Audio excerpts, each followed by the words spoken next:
Welcome back. మహిళా సాధికారత దశాబ్దాలుగా మన దేశంలో వినిపిస్తున్న పదం. మరి ఇప్పటికీ ఇది ఎందుకు సాధించలేకపోతున్నాం? మహిళాభివృద్ధికి పెద్దపీట వేస్తామంటూ ఎన్నికలకు ముందు వాగ్దానాలు చేసే నేతలు సభలో మాత్రం మహిళా బిల్లు మీద వాగ్బాణాలు ఎందుకు సంధిస్తున్నారు? ఉమెన్స్ డే ఒక్కరోజు సభలో మహిళా ప్రజాప్రతినిధుల్ని మాట్లాడిచ్చేస్తే స్త్రీ సాధికారత సాధించేసినట్లవుతుందా? ఒకప్పుడు స్త్రీలను దేవతలుగా కొలిచిన సమాజం మనది. అసలు సమాజంలో స్త్రీలకే అధికారం ఇచ్చిన దేశం మనది. మాతృస్వామ్య సమాజం కాగా పితృస్వామ్యంగా మార్చాలన్న ధోరణిలో ఏకంగా దీన్ని పురుషాధిక్య సమాజంగా మార్చేశాం. దేశాన్నేలిన రోజు నుంచి స్త్రీలను ఇంటి బయటకు రానివ్వకుండా ఆపేశాం. కానీ ఇప్పుడిప్పుడే ఈ విధానంలో మార్పులు వస్తున్నాయి. విద్య అనే ఆయుధంతో స్త్రీలు అన్ని రంగాల్లోనూ అడుగు పెడుతున్నారు. కానీ స్త్రీ విద్యకు ప్రభుత్వాలు అమలు చేస్తున్న విధానాలు మాత్రం తూతూ మంత్రంగానే ఉంటున్నాయి తప్ప చిత్తశుద్ధి లోపం స్పష్టంగా కనిపిస్తోంది.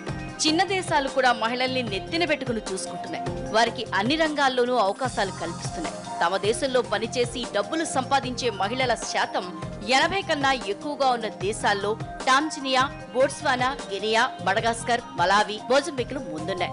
ఆఖరికి మన పక్కనే ఉన్న నేపాల్ కూడా ఈ జాబితాలో ఉంది. ఇంతకీ మన దేశంలో ఇలా ఆర్థికంగా స్వావలంబన సాధించిన మహిళల శాతం ఎంతో తెలుసా? జస్ట్ 24 మాత్రమే. ఇది కూడా 2011 లెక్కల ప్రకారం 25% ఉంటే ఇప్పుడది 1% తగ్గింది. స్త్రీ సాధికారత అంటే ప్రతి వీధిలోనూ ఒక మహిళ ఉద్యోగం చేయటం కాదు. ప్రతి ఇంటి మహిళ ఆర్థికంగా స్వావలంబన సాధించాలి. ఈ ప్రోత్సాహం వారికి కుటుంబం నుంచే మొదలవ్వాలి. ఆ స్థాయిలో సమాజంలో మార్పు రావాలంటే అందుకు పాలకులే చొరవ తీసుకోవాలి. సమాన అవకాశాలు కల్పించే చట్టాలు తేవాలి. కానీ ఇది కేవలం ప్రసంగాలకే పరిమితమైపోతోంది తప్ప ఆచరణకు మాత్రం నోచుకోవటం లేదు. దశాబ్దాలుగా పార్లమెంట్ సభలో మౌనంగా రోధిస్తున్న మహిళా బిల్లే దీనికి ప్రత్యక్ష ఉదాహరణ.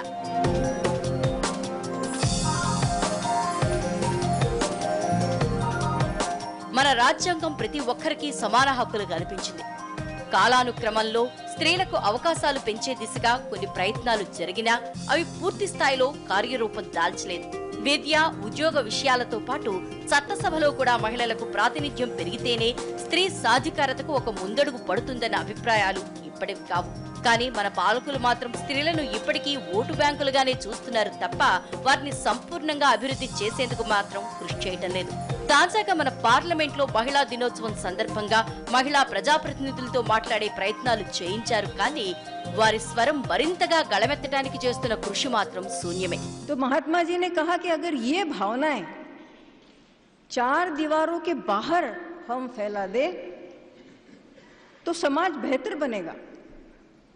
हम देख रहे हैं दुनिया में क्या हो रहा है, कितने देश है, हिंसाचार, अत्याचार, महिलाओं की क्या सिचुएशन है, क्या हो रहा है. इसलिए हमको हमारे देश को ऐसे परिस्थिति से बचा के रखना है. पर महिला लेजिस्लेटर्स केवल महिलाएं नहीं पर एक लीडर्स भी है और वो ऐसे बहुत सारे इनिशिएटिव्स लेती है, बहुत सारे काम करती है. I feel it is a great privilege and pride to work under the able guidance of our honorable speaker ma'am, who is an ocean of experience. मैं इस लोकसभा के सबसे युवा सदस्यों में से एक हूं और ये 2 दिन का सत्र मेरे लिए अत्यंत महत्वपूर्ण और कीमती है. कि we are going back ready to become better delivering leaders with all inclusiveness, with responsibility towards the constitution and incredible resurgent India. ఇలా మహిళా ప్రజాప్రతినిధులు మాట్లాడుతుంటే మురిసిపోవటం కాదు. దశాబ్దాలుగా పార్లమెంట్ లో మోక్షం లేకుండా చట్టసభలో బిక్కుబిక్కుమంటున్న మహిళా బిల్లు గురించి మాత్రం ఎవరూ పట్టించుకోవటం లేదు. మహిళలకు చట్టసభలో 33% రిజర్వేషన్లు కల్పించేలా మహిళా రిజర్వేషన్ బిల్లు రూపొందించారు. 1996 సెప్టెంబర్ 12న అప్పట్లో అధికారంలో ఉన్న దేవేగౌడ నేతృత్వంలోని యునైటెడ్ ఫ్రంట్ ప్రభుత్వం ఈ బిల్లును తొలిసారిగా లోక్సభలో ప్రవేశపెట్టింది. కానీ అప్పటి నుంచి 20 ఏళ్లుగా ఈ బిల్లుకు లెక్కలేనన్ని అడ్డంకులు వస్తూనే ఉన్నాయి.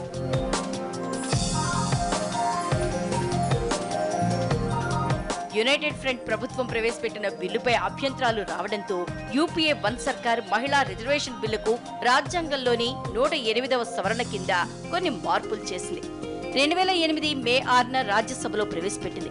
ఈ సవరణ ప్రకారం లోక్సభతో పాటు రాష్ట్రంలోని అసెంబ్లీలో కూడా మహిళలకు 33% సీట్లు కేటాయించాలి. ఒక్క స్థానాన్ని మహిళలకు రిజర్వ్ చేసిన తర్వాత 15 ఏళ్ల పాటు కదపడానికి వీల్లేదు. 33% ఎస్సీ ఎస్టీలకు రిజర్వేషన్లు కల్పించేలా బిల్లులో సవరణలు చేశారు. అనేక అవాంతరాలు, ఆందోళనలు, సభ్యుల గైర్హాజరుల మధ్య మే 9న బిల్లు రాజ్యసభ ఆమోదం పొందింది. కానీ లోక్సభలో మాత్రం ఏళ్లకేళ్లుగా రాద్ధాంతాల సిద్ధాంతాల మధ్యే మహిళా బిల్లు వెనక్కిపోతోంది.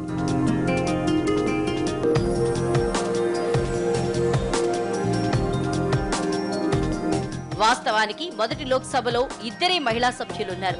కానీ ఇప్పుడు ఈ 16వ లోక్సభలో ఈ సంఖ్య 62కు పెరిగింది. ఒక రకంగా చూస్తే ఇది పెద్ద మార్పే అని చెప్పుకోవాలి. అయితే ఒకవేళ చట్టసభలో మహిళా రిజర్వేషన్ల బిల్లు కానీ నెగ్గితే రాజకీయాల్లో స్త్రీ సాధికారత పెరిగినట్లుగా భావించలేం. ఈ బిల్లుతో వ్యవస్థ అంతా హఠాత్తుగా రాత్రికి రాత్రే మారకపోయినా ఎక్కడో ఒక చోట ప్రారంభం అనేది ఉండాలనేది అందరి అభిప్రాయం. నిజంగా స్త్రీలకు అవకాశం ఇస్తే వాళ్ళు అన్ని రంగాల్లోనూ దూసుకుపోతారు. ప్రపంచ బ్యాంకు అంచనాల ప్రకారం 2025 నాటికి దేశంలో కొత్తగా 7 కోట్ల మంది స్త్రీలు ఆర్థిక స్థిరత్వం సాధిస్తారని, దాని ఫలితంగా మన దేశ జీడీపీ 16% వరకు వృద్ధి చెందుతుందని చెప్పుకొస్తోంది.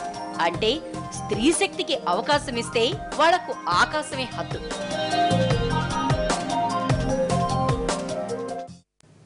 ఇది వాళ్ళ స్టోరీ బోర్డ్. మరో అంశంతో మళ్ళీ కలుద్దాం.